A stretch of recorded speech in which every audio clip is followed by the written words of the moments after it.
3 जनवरी 1831। ये सिर्फ एक तारीख नहीं है, यह उस क्रांति की शुरुआत है जिसने भारत की बेटियों को पढ़ने का अधिकार दिया। ये दिन है भारत की पहली महिला शिक्षिका सावित्रीबाई फुले के जन्म का। जब भारत में लड़कियों का स्कूल जाना पाप माना जाता था, जब समाज कहता था औरत का काम सिर्फ घर है, तब एक साधारण किसान परिवार में जन्मी एक लड़की ने इतिहास बदलने का साहस किया। सावित्रीबाई फुले का जन्म 3 जनवरी 1831 को महाराष्ट्र के सतारा जिले के नायगांव गांव में हुआ। उनके पिता का नाम था खंडोजी निवसे पाटिल। उस समय लड़कियों को पढ़ाना तो दूर, लड़कियों का पढ़ना ही अपराध माना जाता था। सावित्रीबाई की शादी बहुत कम उम्र में हो गई और उनके पति थे ज्योतिराव फुले। लेकिन यह शादी एक सामान्य शादी नहीं थी। यहीं से शुरू होती है भारत की सबसे बड़ी सामाजिक क्रांति। ज्योतिराव फुले स्वयं एक समाज सुधारक थे। उन्होंने महसूस किया कि जब तक स्त्रियां शिक्षित नहीं होंगी, तब तक समाज कभी आगे नहीं बढ़ेगा। उन्होंने सबसे पहले अपनी पत्नी सावित्रीबाई को पढ़ाना शुरू किया। यह अपने आप में एक क्रांतिकारी कदम था। सोचिए, जिस समाज में लड़कियों का स्कूल जाना मना था, वहीं एक पति अपनी पत्नी को पढ़ा रहा था। सावित्रीबाई ने पढ़ाई में असाधारण रुचि दिखाई। उन्होंने मराठी, गणित और शिक्षण पद्धति सीखी। बाद में उन्होंने शिक्षिका बनने का प्रशिक्षण भी लिया। 1848 में ज्योतिराव और सावित्रीबाई फुले ने पुणे में भारत का पहला बालिका विद्यालय शुरू किया।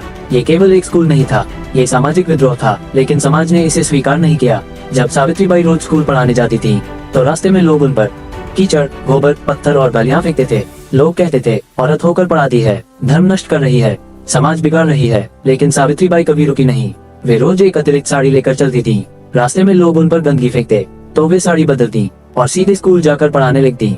ये सिर्फ साहस नहीं था, ये बलिदान था। उन्होंने कहा था, अगर समाज मुझे अपमानित करता है, तो इसका मतलब है मैं सही रास्ते पर हूँ। सावित्रीबाई फुले सिर्फ लड़कियों की शिक्षिका नहीं थी, वे दलितों, शोषितों और वंचितों की भी आवाज थी। उस समय अछूत बच्चों को स्कूल में बैठने की अनुमति नहीं थी। सावित्रीबाई ने उनके लिए अलग स्कूल खोले। उन्होंने विधवाओं के लिए आश्रय गृह खोले, विधवा पुनर्विवाह का समर्थन किया, बाल विवाह और सती प्रथा का विरोध किया। 1863 में ज्योतिराव और सावित्रीबाई फुले ने बाल हत्या प्रतिबंधक गृह की स्थापना की, जहां विधवाएं सुरक्षित रूप से बच्चे को जन्म दे सकती थी। यह उस दौर में अकल्पनीय था। सावित्रीबाई खुद एक कवयित्री भी थी। उनकी कविताएं समाज को झकझोर देती थी। उन्होंने लिखा था, जाओ शिक्षा प्राप्त करो, ज्ञान से बंधन टूटेंगे, अज्ञान से गुलामी जन्म लेती है। वे जानती थी कि शिक्षा ही असली आजादी है। 1890 में ज्योतिराव फुले का निधन हो गया। इसके बाद सावित्रीबाई अकेली नहीं पड़ी, बल्कि और अधिक मजबूत बनकर उभरी। उन्होंने सत्यशोधक समाज का नेतृत्व किया और समाज सुधार का काम जारी रखा। 1897 में महाराष्ट्र में भयंकर प्लेग फैला।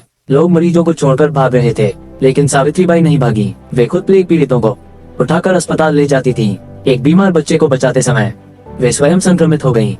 10 मार्च 1897 को इस महान महिला ने मानवता के लिए अपने प्राण त्याग दिए। लेकिन सवाल यह है, क्या सावित्रीबाई फुले मर गयी?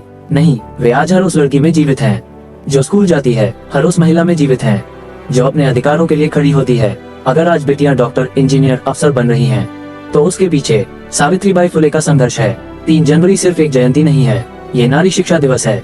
ये हमें याद दिलाता है कि अधिकार मुफ्त में नहीं मिलते, उन्हें छीना जाता है। आज जब हम शिक्षा को सामान्य मानते हैं, तो एक पल सोचिए कि इसे पाने के लिए किसने कीचड़ झेला, किसने पत्थर सहे, किसने अपमान सहा। सावित्रीबाई फुले भारत की आत्मा है, भारत की बेटी है और भारत की शिक्षा की जननी है।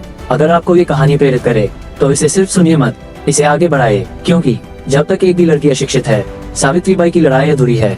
जय सावित्रीबाई फुले, जय शिक्षा, जय नारी शक्ति।